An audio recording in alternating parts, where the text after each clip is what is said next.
Assalamualaikum. Nah, di video kali ini aku pengen ngebahas gimana sih caranya nyembuhin dari trauma, dari pelecehan. Nah, di sini pokoknya buat kalian yang butuh informasi ini, pokoknya tonton video ini sampai selesai. Jangan lupa di like, komen, dan subscribe. Terima kasih. Nah, di video kali ini aku pengen ngasih tahu ke kalian gimana caranya ngilangin trauma karena pelecehan. Mudah-mudahan ada manfaatnya untuk video kali ini buat kalian yang rasa butuh informasi tentang ini. Jadi singkat cerita, aku itu punya pengalaman dilecehkan. Nah, jadi kejadiannya itu sekitar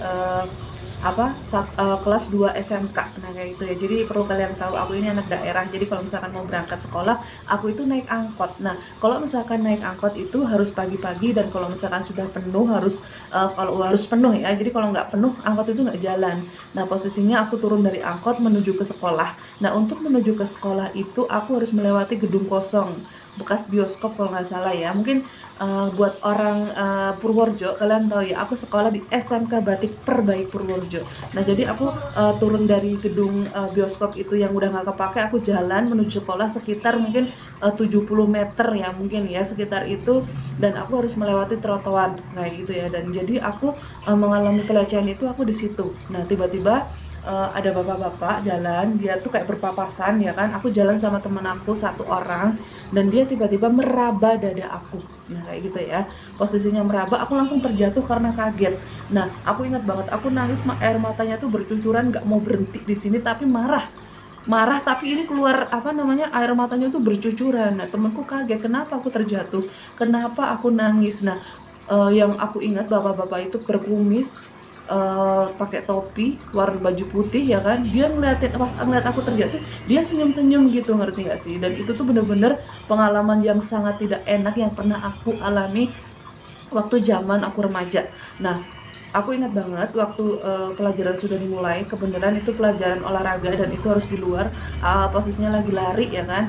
Aku tuh lari benar-benar sambil nangis. Nah, setelah itu aku pulang, aku cerita dengan ibuku, aku mengalami pelecehan tersebut. Nah, perlu kalian tahu, dari efek dari pelecehan itu, aku itu ngalamin trauma. Menurut aku tuh bener-bener rasa traumanya itu sangat parah. Karena kenapa? Yang pertama, aku punya kebiasaan buruk. Misal kalau misalkan pakai tas kan harusnya normalnya di belakang ya. Nggak tahu kenapa aku kalau pakai tas gendong waktu sekolah harus ada di depan. Itu pengalaman aku, dan itu tuh bener-bener nggak mau dirubah. Aku harus pakai tas itu harus di depan. Nah, terus yang kedua, aku ngilim sorry ya, aku ngalamin ngimpi itu tuh bertahun-tahun kejadian yang sama, meskipun durasinya nggak yang setiap hari, tapi pokoknya dalam 1 tahun itu aku selalu ngimpi kejadian tersebut banyak banget. Tuh yang kedua. Yang ketiga itu lebih parah menurut aku ya. Jadi kalau misalkan aku jalan, aku tuh punya rasa panik, punya rasa ketakutan dengan lawan jenis yang bukan mukanya, postur tubuh, atau ada yang berkumis, atau pakai topi. Aku tuh bisa sangat ketakutan. Demi Allah, aku ngalamin hal itu. Jadi kalau misalkan aku jalan berpapasan 5 meter, aku ngeliat orang yang menurut aku orang itu sangat menakutkan buat aku bisa lari kenceng banget. Meskipun itu ada selokan, aku bisa lompat. Kalau misalkan yang sadar itu temanku satu, dia tuh suka sadar, kamu kenapa lari. Nah, kayak gitu ya. Jadi itu tuh nggak dibuat-buat. Jadi nggak tahu di dalam diri kita itu kayak punya perasaan takutnya tuh berlebih dan bisa lari. Nah, kadang aku suka nggak enak ya, mungkin orang itu nggak bermaksud apa-apa, tapi kenapa aku kayak ketakutan, salah juga. Nah, kayak gitu ya. Jadi intinya kejadian pelecehan itu membuat rasa traumanya itu menjadi berlebihan dan benar-benar susah hilangnya. Jadi setelah 3 tahun aku bisa menghilangkan rasa trauma itu. Nah, jadi di sini buat kalian yang bertanya-tanya gimana sih caranya menghilangkan rasa trauma itu, yang pertama, kalian itu harus cerita dengan orang tua, dengan kakak, dengan tante, orang yang lebih tua. Kalian curhatin semuanya, rasa yang kalian rasakan, tapi jangan salah cerita ke orang. Karena kenapa? Apa sayang? No. Sebentar ya. Nah, jadi kalian harus cerita dengan orang yang kalian rasa kalian itu nyaman bercerita. Sekali lagi kalian harus cerita semuanya. Dan kalau misalkan kalian ngerasa rasa traumanya itu berlebihan, seperti aku ketakutan dengan lawan jenis, kalau misalkan suka mimpi, sebaiknya kalian cerita sama orang tua kalian. Kalau emang sangat parah, membutuhkan tenaga ahli, kalian bisa datang ke psikolog.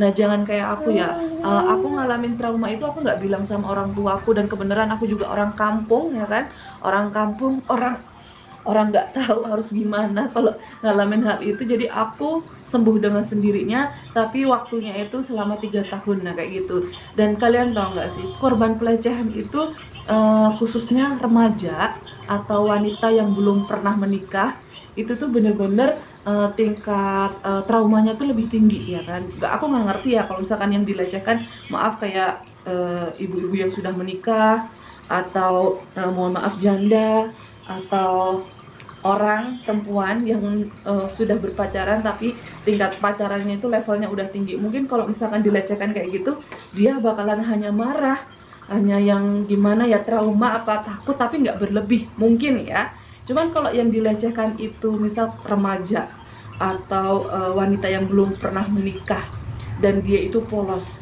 itu tuh rasa traumanya tuh bener-bener kayak menghantui ya. Jadi mohon maaf, perasaan yang aku alamin itu dulu, aku ngerasa diri aku tuh kayak udah nggak berharga. Aku tuh kayak udah yang udah yang sangat kotor. Terus kayak yang kecewanya tuh berlebih, sangat-sangat berlebih. Pokoknya itu nggak enak banget rasanya. Pokoknya yang aku alamin kayak gitu. Terus kalau misalkan mau cerita sama orang itu tuh malu, ngerti nggak? Jadi kalau misalkan cerita hal kayak gitu ke orang itu tuh, kalau buat orang remaja itu tuh malu banget. Nah, kayak gitu. Jadi aku ngerti biasanya orang pelecehan seksnya, kalau misalkan dia ngalamin hal trauma, dia tuh nggak bakalan kepikiran pengen cerita, pengen curhat sama orang karena dia itu malu. Nah, kayak gitu ya. Jadi di sini aku cuma ngasih tahu aja, kalau misalkan kalian punya uang, kalian rasa diri kalian itu traumanya tuh berat, kalian bisa konsultasi dengan tenaga ahli. Nah, cuman kalau misalkan kalian kayak aku, orang kampung, kalian nggak punya uang, yang harus kalian lakukan adalah kalian harus cerita sama orang-orang yang menurut kalian dia itu bisa nampung cerita kalian. Nah, kayak gitu ya. Terus kalau misalkan ya kalian merasa traumanya itu berlebihan, kalian harus bisa mengontrol diri kalian, yaitu berusaha menghilangkan trauma itu dengan kalian itu yakin, kalian itu kuat, kalian itu mampu melewati itu. Jadi jujur aja, aku itu traumanya itu sembuh dengan sendirinya, tapi butuh waktu 3 tahun. Jadi selama 3 tahun itu aku selalu mimpi kejadian itu. Aku ketakutan dengan lawan jenis. Aku punya kebiasaan buruk, kalau misalkan pakai tas yang digendong itu aku harus ditaruh di depan zaman sekolah. Nah, kayak gitu. Terus singkat cerita lagi, trauma itu udah selesai. Terus aku punya pengalaman buruk lagi ya. Jadi waktu aku kerja jadi sales, itu kan door to door ya, biasanya 2 orang.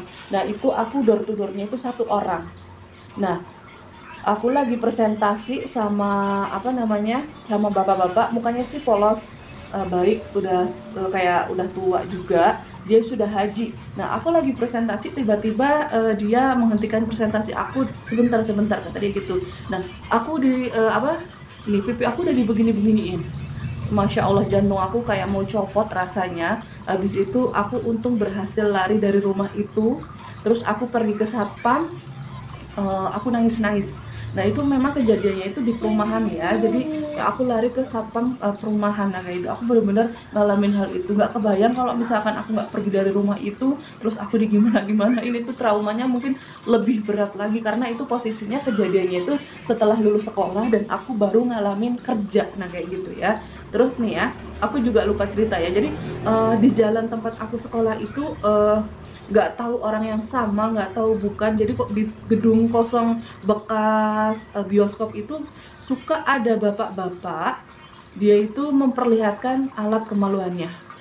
Itu tuh sering banget, dan aku tuh kadang langsung lari-lari sama temanku. Nah, kayak gitu ya. Jadi ini tuh bener-bener mohon maaf, kalian para remaja, kalian itu harus bisa menjaga diri kalian dengan yang harus kuat nih. Misal kalau ada orang yang kayak gitu, kita harus lari, jangan gimana ya, pokoknya harus ngelawan, nah kayak gitu ya. Terus masalah berpakaian, kalian berpakaiannya itu harus yang rapi, yang sopan. Nah terus kejadian aku yang dulu, asal kalian tahu, aku tuh udah berhijab, sekolah aku udah berhijab, dada aku udah ketutup ya, cuman kenapa orang itu mampu melakukan hal itu padahal aku udah berhijab.